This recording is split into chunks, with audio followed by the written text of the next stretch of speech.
Hello there and welcome everyone. Many blessings to you. I'm so excited to return after a bit of a spell of no interviews. So this is an interview with one of the sisters in my Return of the Priestess community.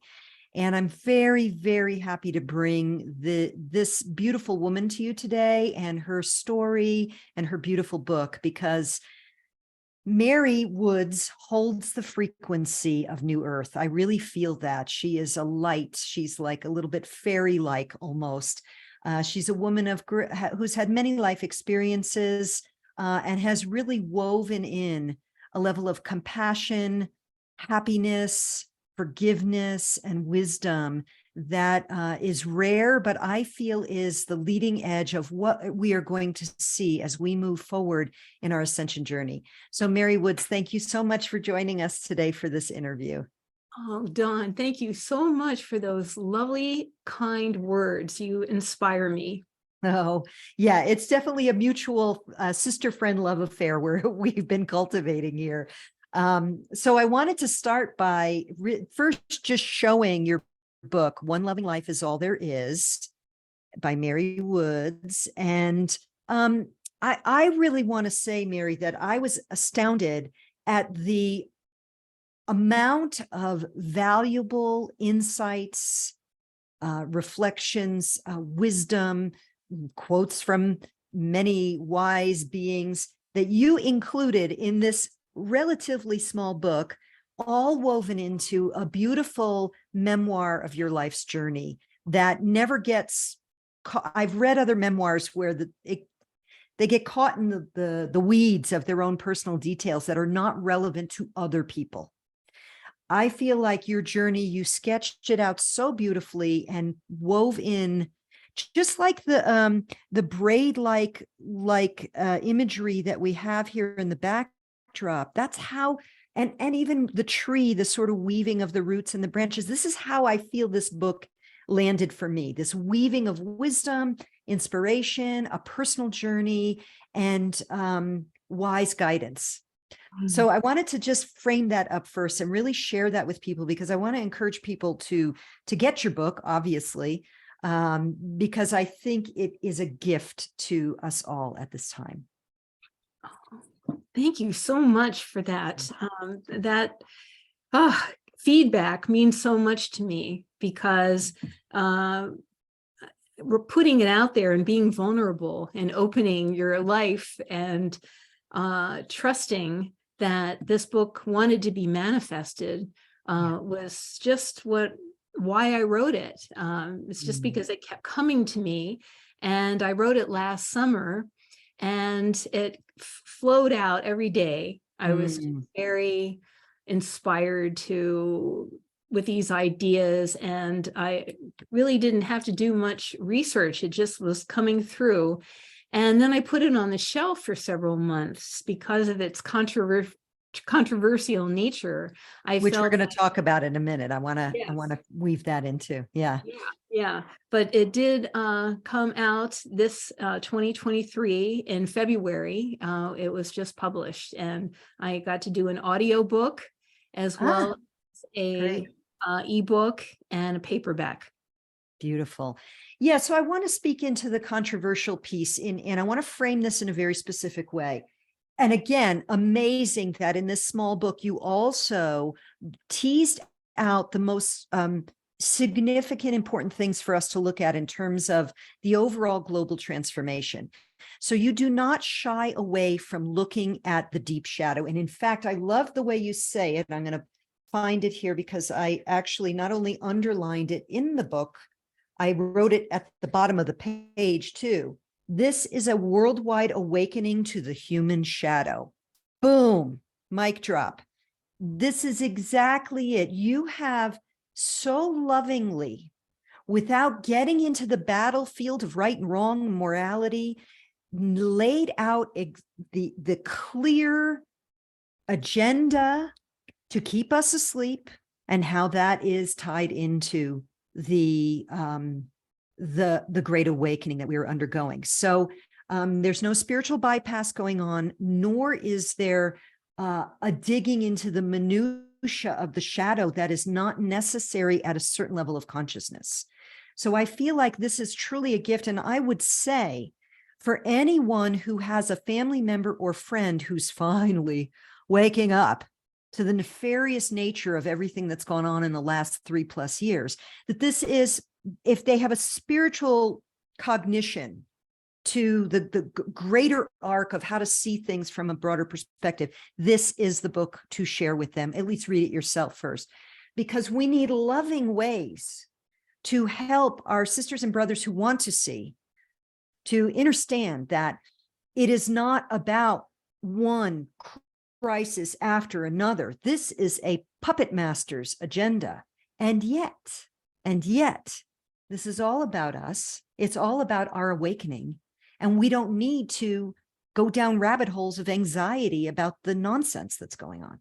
And I have never seen something put together so lovingly as this book with regard to that. So thank you for having the courage to bring it forward, because that narrative, we're not seeing a lot. We're seeing a lot of polarity right now. We're seeing, those who figured out what's going on and are have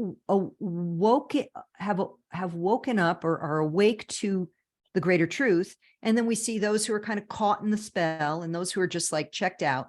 But I don't see a lot of the weaving together of this in a way that doesn't, trigger self-righteousness or indignation or any of that stuff. Well, that was my goal, because I don't want to oppose or literally attack or make anyone wrong. Everyone has their point of view, and there's a reason for that. We all have our frame of reference that we've been exposed to. And the theme of how we all have been exposed to social engineering all our lives means that our frame of reference has been jaded. Yeah. And we've been lied to across the board in all of our educational information that has been coming in. It has been an agenda, and it is culminating now. And that is why I think the book wanted to manifest as a retrospect of all of our lives. We can see the agenda that has been unrolling from our childhood, when we were told to do what we're told and stay in line. Don't get out of line. Don't color out of the lines. Just stay with the program and do what you're told and be a good girl. And so we are just conditioned to follow the leader. And we have never really been encouraged, except in, I guess, in my teens, it was very big to question authority. That was a concept that needs to come up again now. We need to question what we're told, and not only question, but feel that we're not being coerced, or we don't need to do what we're told if what we're being told is against our better judgment. Yeah, beautifully said.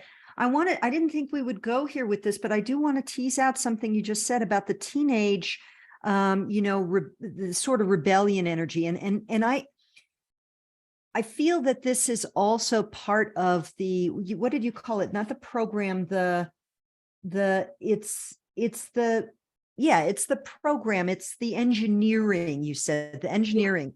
So there is a knowledge and an understanding that teens by nature are moving from being under the wing of the mom and dad or the family unit, the tribal unit, whatever it is, into some self-actualization. And I believe even that now has been severely hijacked to a point of frightening distortion. We saw that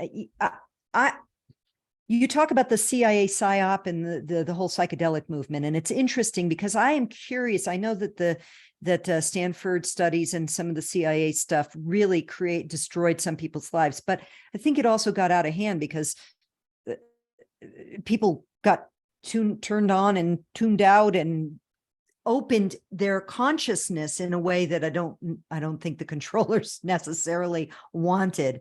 But it backfired. But now we're seeing agendas rolling out at younger and younger ages to create distortion and confusion for children that's absolutely unnecessary at different ages, and also leveraging the natural inclination of a teen to rebel and to install conditioning around let's just say divisiveness, whether that's gender identity, race, color of skin, blah, blah, blah. And again, it's part of the social engineering program, but it's become so extreme right now to a point where it's like, how can you not see it? And that's where that quote you say, the worldwide awakening to the human shadow, the shadow, or Wetiko, that's another word for, this sort of collective shadow, has gotten so out of control now that it's almost taking more effort to ignore it than to go, oh God, look at what we've co-created as a collective consciousness. Yeah, and we don't want to fear the shadow, because it is a natural part of our human experience, that it is something that is not real in truth, because a shadow, as we see, is only blocking the light. The light is the truth. But in looking at the shadow and bringing it to the light, the shadow will disappear. Yes. So it's really nothing really to be afraid about.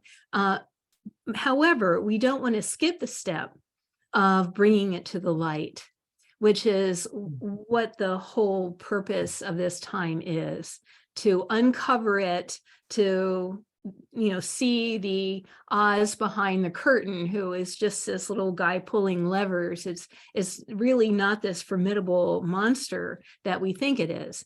And so once we uncover the what's been hidden, then we can be free. And that is a good thing. And we are seeing the fall of the old paradigm so that the new can come in. And we are part of that new. And part of getting there is going through the fall of the old and exposing it, and doing it without judgment, without condemnation, and without fear, but just saying, oh, look, the emperor doesn't have any clothes. Yeah. Wow. There's so many different places I want to go here, and that we could go, but I want to also kind of honor everyone's time here. So I feel like, let me just tune in what needs to be spoken into next.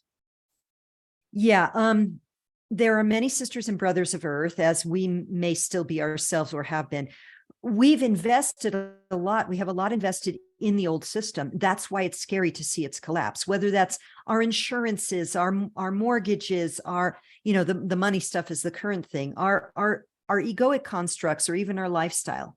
For me, for example, because I have kind of I live between Asia and here, anything that's related to travel and fossil fuel, even though I don't like fossil fuel, and I know it's possible to have better travel systems, they're not in place yet. So there's ways in which we can very easily get pulled into not wanting to look at what's really going on, because it means we either have to consciously withdraw our energies from those dying systems, or consciously know that we're still supporting them. And this is a challenge. This is really a difficult thing. So I want to honor the process of each of us and our awakening, and encourage gentleness with ourselves. And that actually, now this segues really beautifully into the next piece I want to say, which is that one of the things we share, of course, is the Course in Miracles and the non-dual teachings brought forward by our beloved master teacher in the non-physical, Jesus, the one known as Jesus, or Christ consciousness, and attuning to Christ consciousness, and how that is such a healing for the split mind, and how that allows us to, over time, slowly rise up above our investiture in the ego identity, the 3D matrix, all of that, in order to have a more loving offering to the world, to our own lives, to ourselves. So I would love for you to share with us how a little bit about, like, how did the Course in Miracles come into your life, and perhaps some of the other core spiritual teachings, or because I know you've been on a spiritual journey for many, many years. So give us some background about you and how these principles have have served you over time? Yeah, well, I have had a life of spiritual seeking.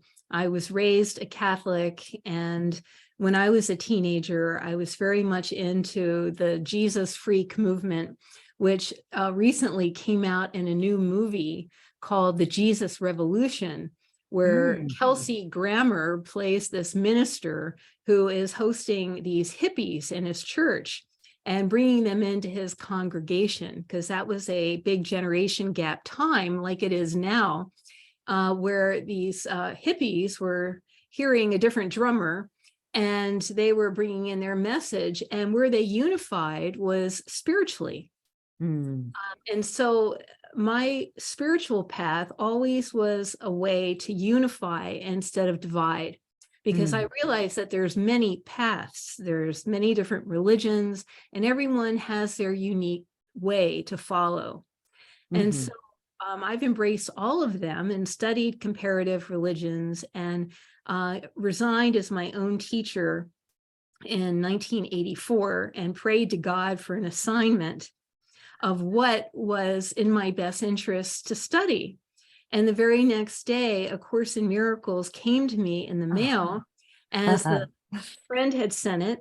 And I see the text and workbook and teacher's manual and realized this was my assignment. Mm. And when I Wow. opened it, I saw the introduction that said free will does not mean you can establish the curriculum, but only when you choose to take it. And that was my realization that I had made a conscious choice to ask God for the curriculum, the assignment. Wow. And it came. And when I started reading it, I recognized that it was my life path. It was a homecoming to Jesus after going through all these different comparative religions and spiritual teachings for years before I came back to him, but in this renewed way that was relevant. And so, yes, it has been my life path since 1984. And I use quotes throughout my book to illustrate that we have to look at the shadow first, not Yeah. skip steps, but also bring that darkness to the light so it can be transformed. And so literally that's what we're doing now. Yeah. We know we're here at this time for a purpose, and how can we help? What Yeah. can we do? We all want to be part of the answer. And so I think it is about all of us finding our own inner truth Mhm. and trusting ourselves, following our path, whatever it is, but knowing that we will be guided from within. And so it is a process of learning how to listen. Yeah, beautiful. There's a couple things I want to say here. So guided from within, I want to, there's two clarifications I would love to make here. And first, acknowledging you're almost 40 years in the course now. So this is quite a level of mind clarification. So that leads to this first clarification that I wanted to say, which is for anyone who's new watching this and you have the off-putting experience of the name Jesus, because of all the conditioning, the Course in Miracles is not the same as the Christian church's dualistic seeped teachings. Okay. So there's a woven Christianity as it comes down to us through the 2000 years is a weaving of some of the basic principles that Jesus offered with a lot of other stuff created by male egos. A lot of editing went on, especially during the Council of Nicaea in 300 something AD, right? So the Course in Miracles are the original teachings of Jesus as channeled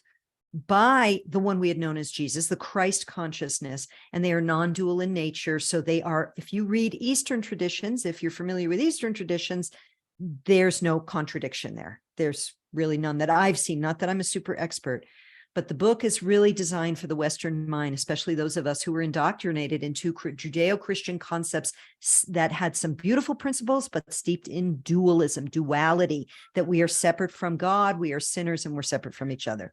So I want to make that distinction because the Course, what it does over time, and please add to this, Mary, because I really, this is an opportunity for me to express something that I to a bigger audience instead of one by one to people. It's a clarification of the mind. So it is a slow, gentle, loving process of actually doing our own shadow work, of actually uncovering and clearing, releasing, bringing to the light and transforming the shadow aspects of ourselves that were steeped in defensiveness, attack, judgment, duality, fear, separation, all of that. And by doing so, we rise ourselves up, because if we have a lot of shadow material that's unresourced, so a lot of judgments, a lot of hate, a lot of distortion, a lot of that stuff, then going in to find guidance, we're not going to find the right guidance. What we're going to find is more advice to attack and stay separate, because that's what the ego does.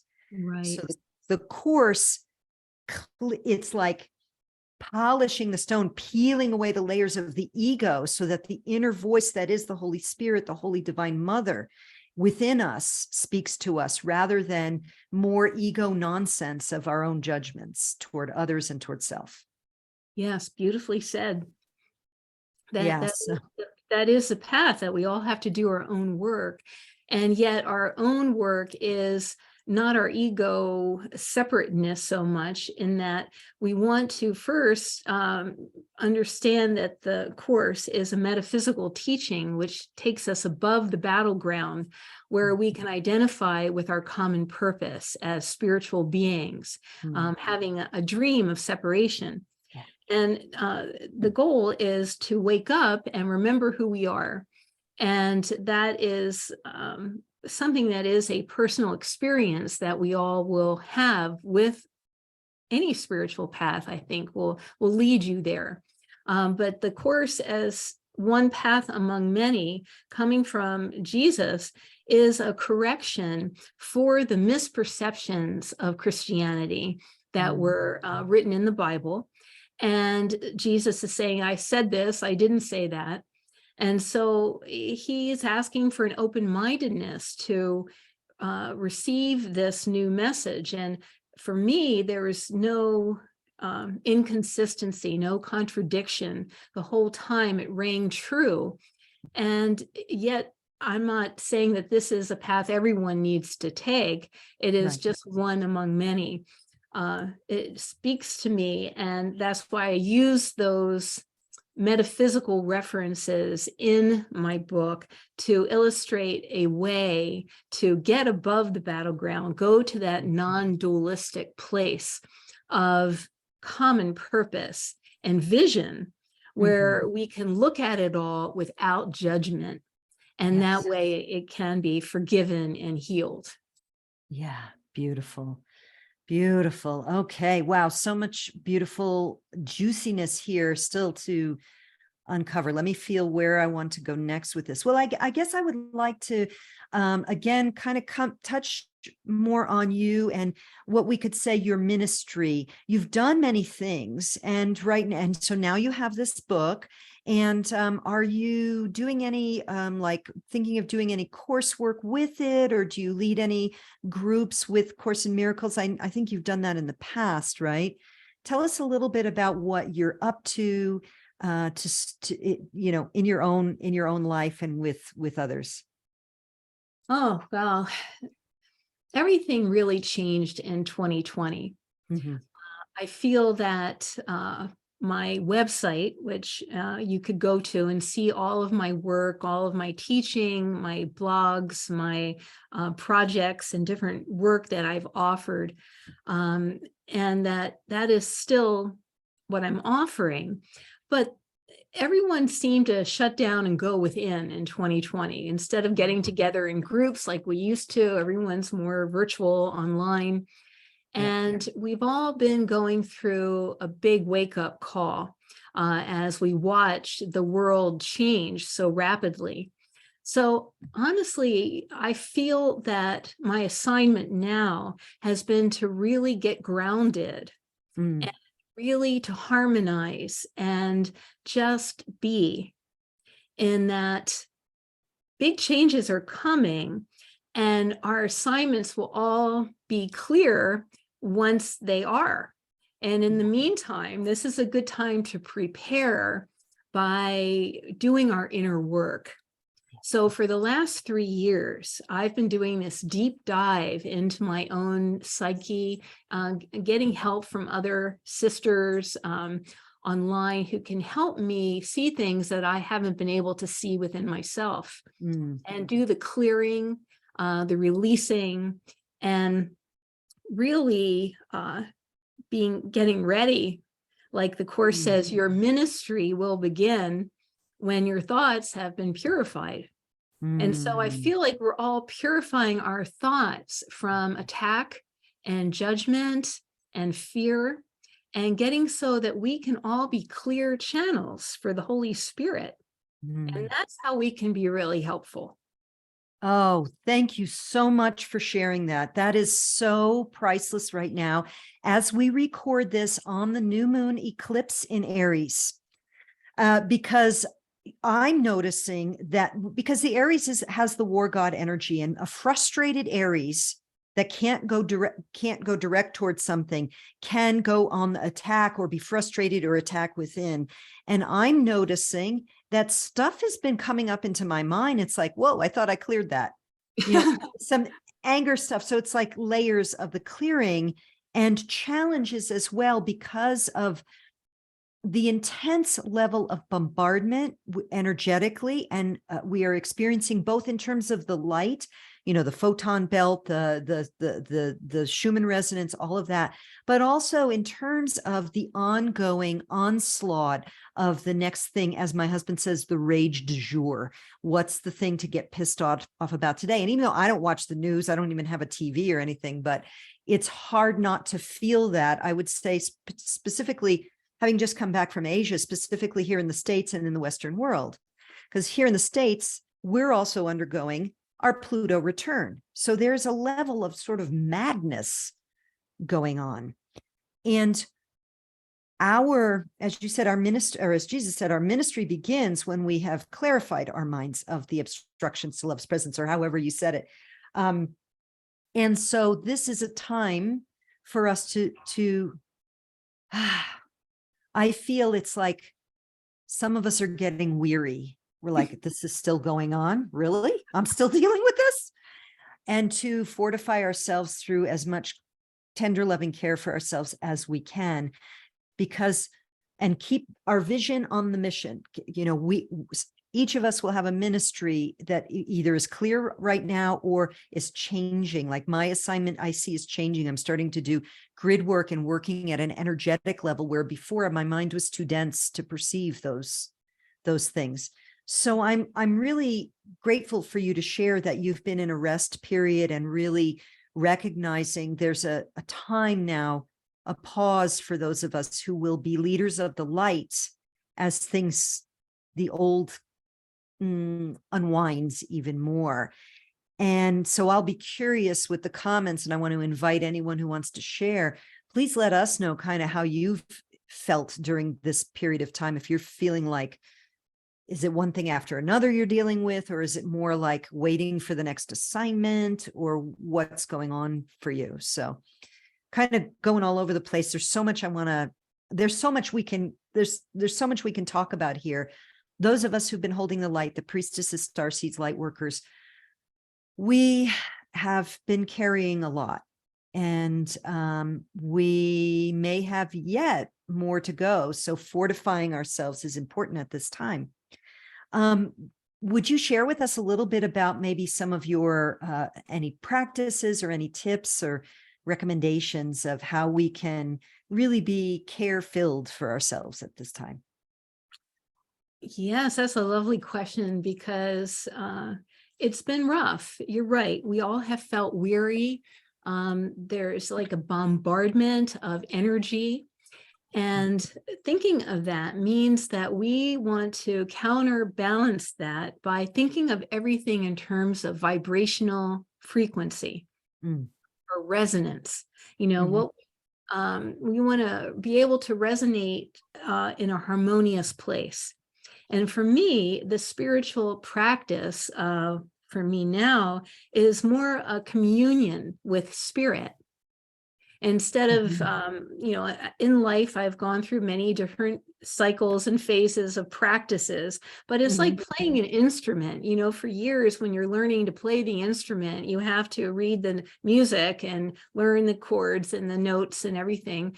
And so you're practice, practice, practice. Well, Yeah. at this point, now we are the instrument that's going to be played, in the Mhm. sense of letting it come through us. Like Yeah. you get to a point when the music just plays through you easily and effortlessly without having to read the music or your notes, because you've done the practice. And I think at this point we are practiced, and now we'll just allow it to unfold, because our destiny is not something that we're going to miss.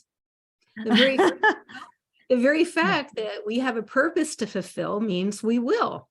And it's Mm. perfectly okay that we don't know what it is. In Yeah. fact, that's even a requirement. Jesus says in the Course, the essential thing in learning is that you do not know.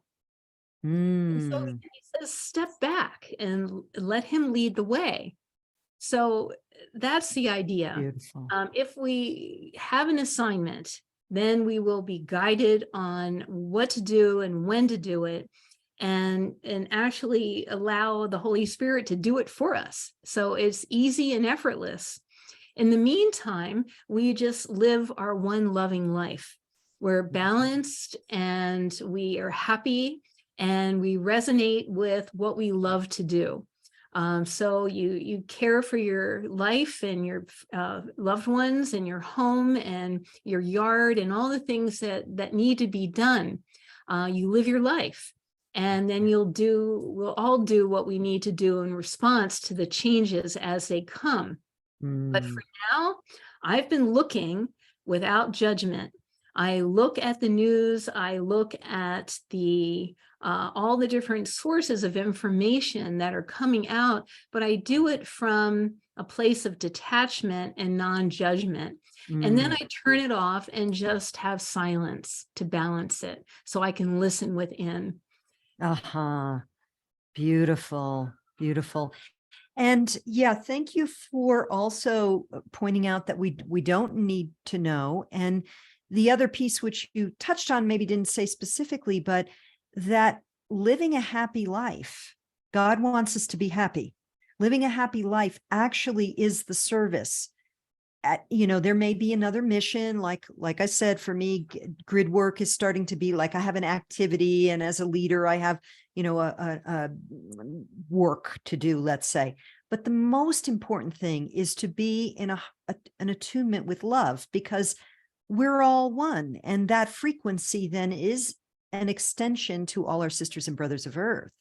Yes, and we change the quantum field by our observation of it.